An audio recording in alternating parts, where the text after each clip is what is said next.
Assalamualaikum warahmatullahi wabarakatuh. Saya atas nama Dino Reski ingin menjelaskan artikel tentang kinerja dan penilaian prestasi. Kinerja merupakan suatu fungsi dari motivasi dan kemampuan. Kinerja merupakan perilaku nyata yang ditampilkan setiap orang sebagai prestasi kerja yang dihasilkan oleh karyawan sesuai dengan perannya dalam perusahaan. Salah satu cara yang dapat digunakan untuk melihat perkembangan perusahaan adalah dengan cara melihat hasil penilaian kinerja. Sasaran yang menjadi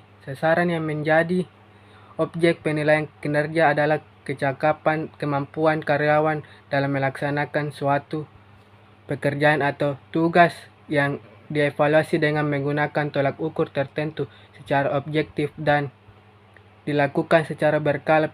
Penilaian kinerja mengacu pada suatu sistem formal dan terstruktur yang digunakan untuk mengukur, menilai, dan mempengaruhi sifat-sifat yang berkaitan dengan pekerjaan, perilaku, dan hasil, termasuk tingkat kehadiran. Dengan demikian, penilaian prestasi adalah merupakan hasil kerja karyawan dalam lingkup tanggung jawabnya. Dalam praktiknya, istilah penilaian kinerja atau performance appraisal dan evaluasi kinerja performance evaluation dapat digunakan secara bergantian atau bersamaan karena dasarnya mempunyai maksud yang sama. Penilaian kinerja perusahaan digunakan untuk menilai kinerja karyawan atau mengevaluasi hasil pekerjaan.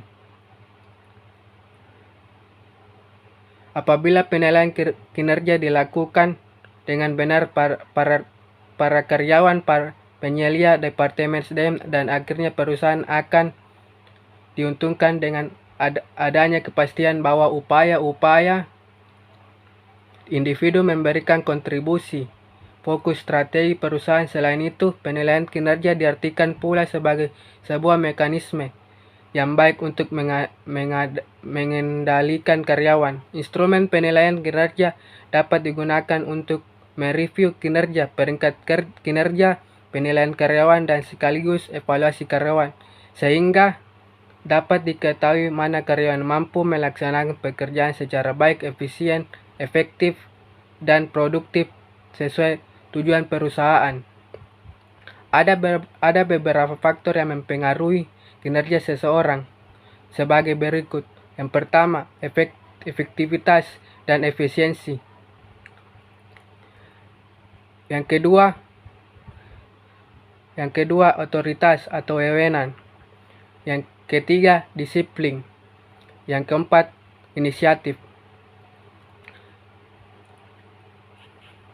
Dan ada beberapa metode penilaian prestasi kinerja sebagai berikut. Yang pertama, metode skala peringkat grafis yang menuliskan sejumlah ciri dan jangkauan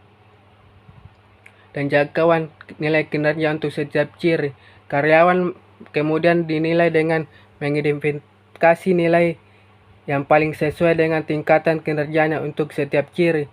Skala grafis mencatat ciri-ciri seperti kualitas dan kepercayaan dan jangkauan nilai kinerja dari tidak memuaskan sampai luar biasa untuk setiap ciri. Yang kedua, metode peringkat alternasi memberikan peringkat karyawan dari yang terbaik sampai yang terburuk berdasarkan ciri tertentu, dengan memilih yang terbaik lalu yang terburuk sampai semua telah diberi peringkat. Yang ketiga, metode perbandingan berpasangan melakukan pemeringkatan karyawan dengan membuat diagram dari semua pasangan karyawan yang mungkin untuk setiap cirinya, misalnya kuantitas dan kualitas kerja, dan menentukan karyawan yang mana lebih baik pada setiap pasangan. Yang keempat, metode insiden kritis menyimpan catatan tentang contoh-contoh hal baik yang tidak umum atau hal buruk yang tidak dikehendaki atas perilaku karyawan yang berhubungan dengan pekerjaan, dan meninjau catatan-catatan itu dengan karyawan pada waktu yang telah ditentukan sebelumnya. Setiap 6 bulan atau lebih, supervisor dan bawahan bertemu untuk mendiskusikan kinerja bawahan dengan menggunakan insiden tersebut sebagai contoh. Yang kelima, formulir naratif. Supervisor bertanggung jawab untuk memberikan penilaian pada kinerja masa lalu karyawan dan bidang-bidang yang membutuhkan peningkatan. Ini membantu karyawan memahami di mana kinerjanya telah berhasil atau buruk dan bagaimana meningkatkan kinerja tersebut. Yang keenam, skala penilaian berdasarkan perilaku adalah sebuah alat penilaian yang menghubungkan skala penilaian numerik dengan contoh ilustrasi spesifik dari kinerja baik atau buruk. Hampir semua perusahaan memiliki perangkat penilaian baik formal maupun informal untuk menilai kinerja karyawan mereka. Penilaian kinerja berarti melakukan evaluasi pada kinerja karyawan saat ini atau di masa lalu relatif terhadap standar kinerjanya. Pengusaha harus memutuskan dengan pasti kategori kinerja untuk diukur. Pengusaha dapat saja memilih dimensi yang tidak spesifik seperti kualitas dan kuantitas, atau menilai kinerja pada kewajiban aktual suatu pekerjaan. Ide dari penilaian berdasarkan pada kompetensi adalah fokus pada tingkat di mana karyawan menunjukkan kompetensi pada hal-hal yang dianggap penting oleh pengusaha pada pekerjaan tersebut. Pengusaha mungkin juga ingin menilai karyawan berdasarkan pada tingkat di mana mereka mencapai sasarannya.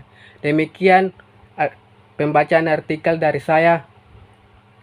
Assalamualaikum warahmatullahi wabarakatuh.